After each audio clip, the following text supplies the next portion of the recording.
Naizanay zao Jeso, no iangonany roana telo amin'ny anarako, dia eo avoany aho.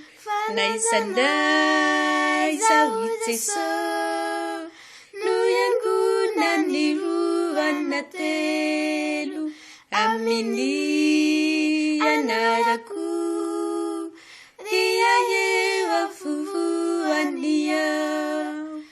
Naizanay zao Jeso, no iangonany roana telo amin'ny anarako, dia eo avoany aho. Naizanay zao Jeso, no iangonany roana telo amin'ny anarako.